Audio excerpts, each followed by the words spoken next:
عليكم ورحمة الله وبركاته. كل عام وانتم بخير وطيبين وبصحة وبسعادة وبسلامة بإذن الله. هنعمله مع بعض كنافة زي ما بنجيبوها من بره بالظبط، فقلت أعمل حلقة صغيرة كده ولطيفة، وبإذن الله كل حلقات حلوة هنعملوها مع بعض. أنا معايا هنا المقدار بتاعي نص كيلو كنافة.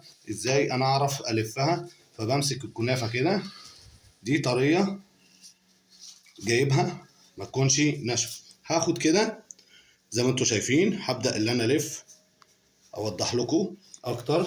هبدا ان انا الف، شايفين الصباعين ده كده، بلف بايدي كده بالصلاه على حضره جمال النبي، وابدا الف فيها واحده واحده كده، واروح جاي قاطع. شايفين انا كده لفتها. هاجي عند الصينيه هنا عاملها فيها سمنه، اروح جاي حاططها كده بالشكل الجميل ده، واخد برضو حته تانيه ابدا اللي انا الف كده. اهم حاجه الكنافه تبقى طريه معايا، مش ناشفه، يعني مش شم هوا ولا ناشفه.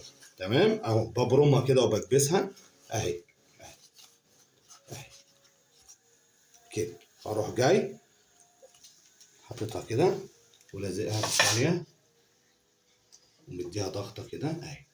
ابدا اكمل بقيه الصينيه واوري حضراتكم. معانا بعد ما لفيناها بالشكل الجميل ده، سيحت حته سمنه في الكنكه اللي معانا دي، فهنزل بيها كده سم الله زي ما انتم شايفين على كل الكنافه بتاعتي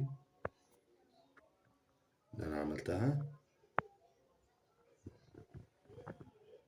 طبعا انا دهنت السمنه قبل ما ارص، وادي السمنه بتاعتي. شايفين بقى الشكل الجميل،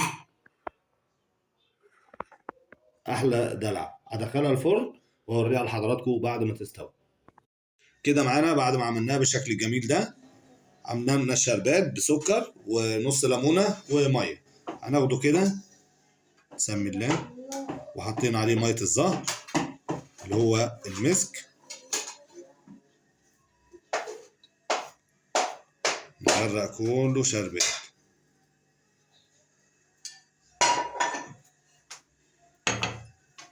يا رب الحلقة تكون عجبتكم، وحاجة في منتهى الجمال ما حلتش مني. مش دي زي ما نجيبوها من بره بالظبط الغالية، نفسها نعملوها وننوع حلوياتنا وتبقى حاجات اقتصادية وموفرة عن بره.